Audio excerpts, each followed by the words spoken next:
Amigos, gracias por continuar en nuestra sintonía. Es momento de recibir uno de nuestros invitados o una de nuestras invitadas para este lunes a propósito de la situación del dengue, de ese desborde que se ha producido en las últimas semanas. ¿Qué es lo que está ocurriendo y qué debemos hacer? Hablamos de este tema con Noldis Not Suberví, quien es pediatra. Además de esto, ex subdirectora de centros hospitalarios del Servicio Nacional de Salud. Bienvenida a Despierta RD. Muchas gracias. Doctora, bienvenida. Muchas gracias. Gracias por la oportunidad de poder llevar la información al pueblo dominicano a través de este medio. A propósito de ese tema del dengue que en los últimos días ha generado tanta preocupación a las familias dominicanas y las cifras que se nos presentan por parte de las autoridades pertinentes, ¿son reales estas cifras? Se habla de una cantidad de muertos, aproximadamente 4 confirmados. ¿Son ciertas estas cifras o se están maquillando? El boletín epidemiológico, el último que ha publicado el Ministerio de Salud a través de su portal, que es el portal de la Dirección General de Epidemiología, está en los medios digitales, habla de 5 fallecidos confirmados por dengue. Todos sabemos del subregistro que lamentablemente adolecemos como país y se habla incluso de un subregistro de un 50%. En este momento sabemos que se están investigando cerca de 50 fallecimientos por esta causa. Ustedes saben que 50, doctora. Se están investigando. Mamacita. Se están investigando y digo se están investigando porque hay una comisión evaluadora para estos fines, aunque sabemos que por nexo epidemiológico, cuando hay un caso en una comunidad y hay otros que tienen sintomatología similar y fallecen por esta causa, pues entonces son casos de fallecimientos probables por esta causa, pero sí se están investigando. Ya quedará de las autoridades determinar si realmente son las causas por esta causa. El año pasado, importante decir, hubo 39 fallecimientos. Confirmados.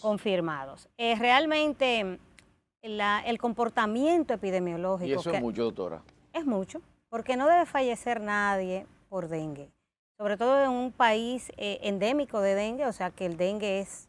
El mosquito que lo produce es un mosquito que ya está en nuestro medio y que ya tenemos experiencia de saber que el manejo del dengue, cuando yo era residente decíamos que es un manejo enzimático, que quiere decir que hay que estar encima del paciente. Es un manejo con hidratación, con vigilancia, para ver el comportamiento de la enfermedad y evitar las complicaciones. ¿A partir de cuándo deben de comenzar las autoridades a tomar la medida preventiva, doctora, para evitar que toda esta gente sean infectadas, sean Bueno, contagiadas? Gilbert, yo te voy a decir lo siguiente, que era lo que iba a comentar.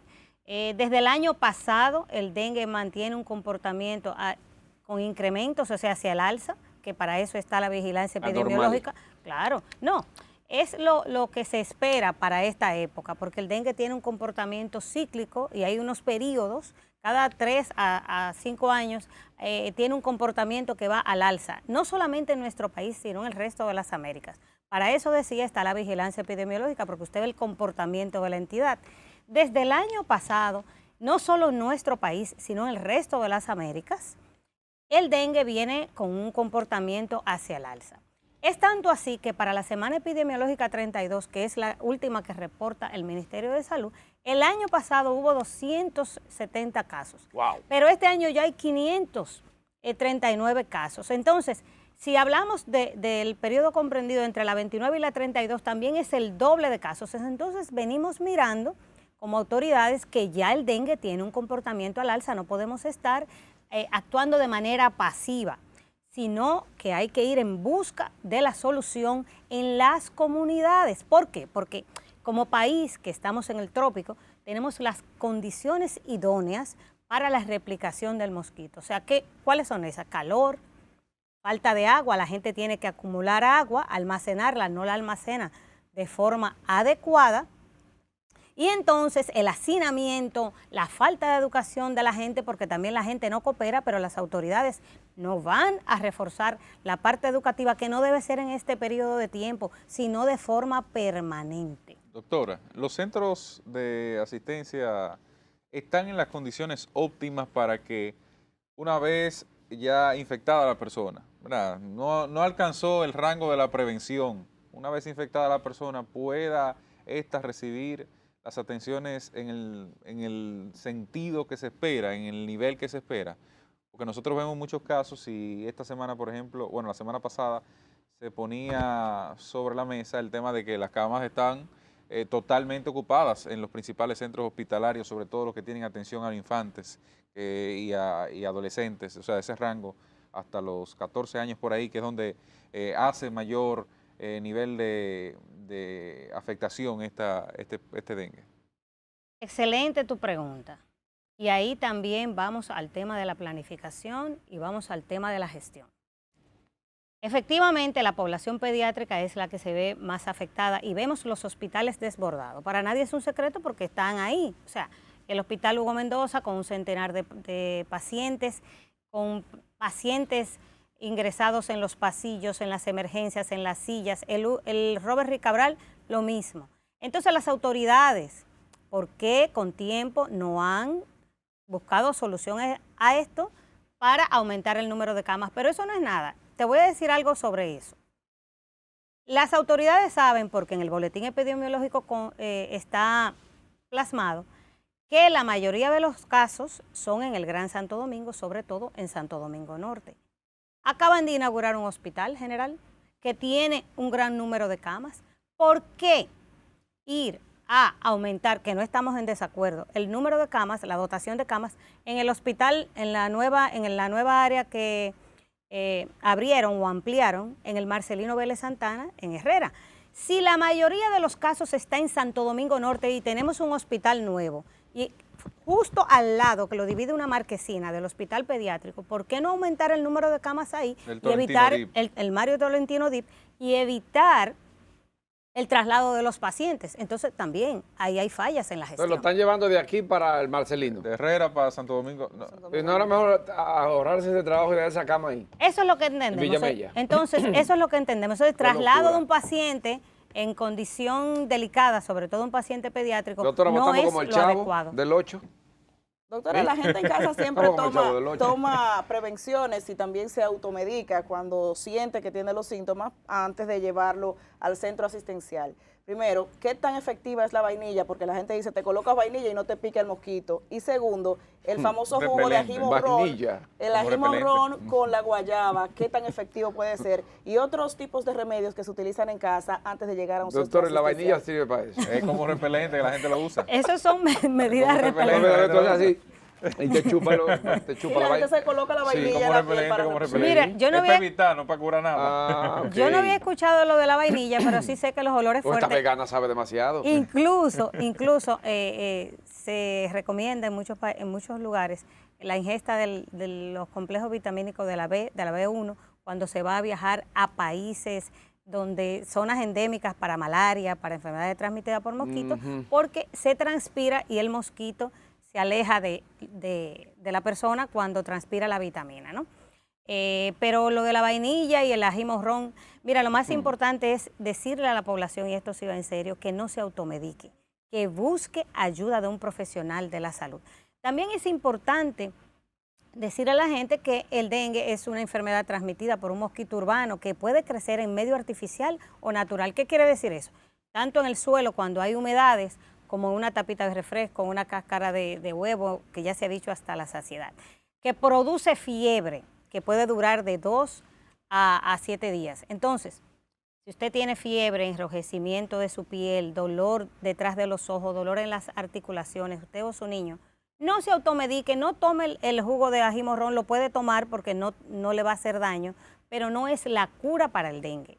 Lo importante es ir a un centro de salud para que usted pueda ser evaluado, su niño pueda ser evaluado y pueda evitar las complicaciones que podrían Doctora, causar hay la una muerte. preocupación porque en la Angelita no hay cama suficiente, tampoco en los centros públicos y privados. ¿Qué hacer entonces en lo adelante? Porque hay mucha gente que está buscando una cama y tiene que ser internado y no hay. Lo devuelven. Exacto. Lamentablemente, este es un país donde el primer nivel de atención, como sabemos, no de ahora, de toda la vida, es fallido. Si existiera la prevención, la orientación adecuada, no de una atención primaria pasiva donde la gente va, sino que el médico y los promotores de salud están presentes en la comunidad, evitaríamos estos casos. Si tuviéramos unas autoridades también que estuvieran enfocadas en lo que tienen que estar, que es la vigilancia, el monitoreo, la educación, la conformación de redes interinstitucionales, como la gente del agua, los ayuntamientos, las juntas de vecinos, esto no hubiera sucedido. Decirle a la gente que como quiera tiene que acudir al médico. Porque no haya camas, usted no puede dejar de ir a una emergencia. Y a las autoridades que amplíen las camas, porque nosotros tenemos superficies hospitalarias suficientes. Pero vengan acá, yo le voy a hacer una pregunta a ustedes. ¿Y no están inaugurando todos los días centros hospitalarios? Entonces no tenemos por qué tener falta de camas. Porque aquí se inaugura un hospital todos los días. Precisamente, doctora, ayer hablaba con una persona que me dijo que fue y que síntomas, fiebre alta y todo eso, hubo que medicarla, ponerle un suero, pero ella tuvo que irse a su casa porque no había cama.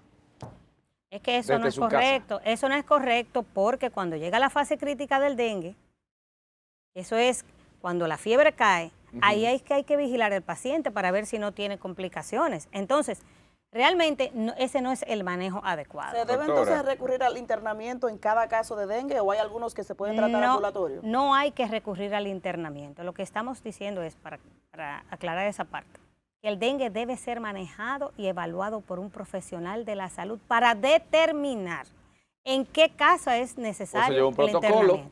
Eso lleva un protocolo, pero hay casos que se resuelven, o sea, que el paciente padece el dengue de manera asintomática o sin complicaciones, pero hay otros que se complican. ¿Quiénes se pueden complicar? Los extremos de la vida, los pequeñitos y las personas adultas mayores o personas que tienen enfermedades de base, los diabéticos, las personas que tienen inmunosupresión, las personas hipertensas, complicadas, o sea, entonces tenemos que ir al médico, porque eso en casa no lo podemos determinar. Doctora, hay dos argumentos, un argumento que esgrime la autoridad.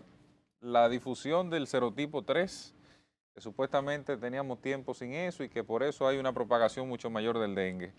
¿Falso o cierto? Y lo segundo, conocer el tema de las escuelas, porque hablamos mucho de casa, de qué pasa en casa, de la medida a tomar en casa, pero las escuelas es donde una buena parte de ese grupo frágil pasa mucho tiempo, pasa 8 horas al día en promedio. Entonces, a partir de ahora que se inician las clases, ¿qué medidas deben tomar también desde las escuelas para evitar que el mosquito que tú no tienes en casa lo encuentre en el aula, a fin de cuentas? Y si es cierto el tema de la altura, que si no pasa de un segundo piso, etcétera, etcétera.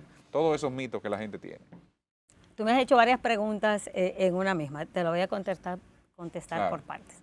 Lo primero, lo del tipo de virus. Según la Organización Mundial de la Salud, en el año 2022, en este país circuló el genotipo tipo 2, o sea, el dengue tipo 2. Sabemos que hay 4 tipos de virus, 1, 2, 3, 4, que es precisamente el tipo 2 el que más complicaciones podría dar en las personas. Yo desconozco si aquí las autoridades han hecho la secuenciación genómica del virus para hacer una determinación filogenética y saber cuál es el tipo de virus que circula. Yo de verdad que lo pongo en duda, pero eso no es lo más importante. Lo importante es la prevención, vuelvo a lo mismo. Cuando la gente se infecta de dengue, cuando a usted le da dengue por primera vez, usted, si fue el tipo 1, usted adquiere una inmunidad por ese tipo que dura más o menos un año, pero usted se puede reinfectar con el tipo 2 y ahí sí aumenta en algunos pacientes la probabilidad de las complicaciones a medida que usted se infecta. La gente que se infecta con el 1, con el 2, con el 3, a medida que se va sobreinfectando, entonces aumenta la posibilidad de que usted se complique. Respecto a las aulas, muy buena tu observación. En las escuelas no solamente el tema de la prevención, es la educación a esa población. Hay que educarla. El mosquito pica la hembra, que es la que transmite la enfermedad, porque es la que se alimenta de sangre, el macho no lo hace. Necesita la sangre para replicarse, la sangre humana. De día se dice que pica y a esa hora están los chicos en las escuelas o en las primeras horas de la tarde, ¿verdad? Cuando va cayendo la tarde, cuando va entrando la noche. Entonces, es importante ir a las escuelas y el mosquito crece hasta en un 8º piso, donde haya agua, donde haya calor. No tiene que ver con altura. No tiene que ver. O sea, hemos dicho que es un mosquito urbano, le gusta el agua limpia, de donde quiera. Mosquito con parón, doctora. Y estamos, exacto, y estamos en un Ponte el agua país sucia. Mosquita. donde Sí, la mosquito. temperatura, sí, es hembra, lamentablemente, 32 grados, 33 grados, o sea que se dan las condiciones idóneas para que el mosquito crezca, se desarrolle, con una cosa importante, que el huevo del mosquito permanece en un ambiente seco hasta un año vivo.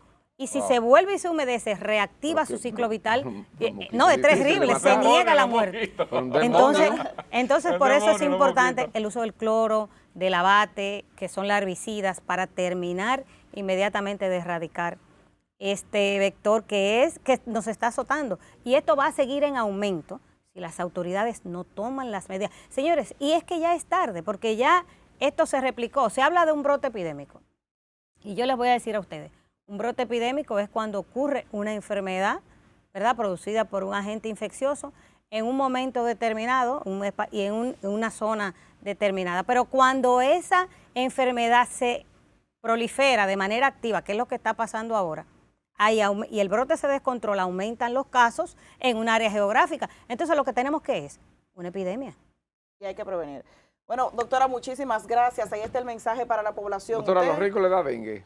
A todo el mundo le da El dengue. mosquito nos puede picar a cualquiera en seguro. cualquier momento, así es A que todo el mundo. hay que tomar la prevención para que usted no sea responsable de lo que ocurra con su vecino y viceversa. Nosotros vamos a la pausa comercial, pero al regreso tenemos más de Despierta RD, así es que no le cambie, que ya volvemos.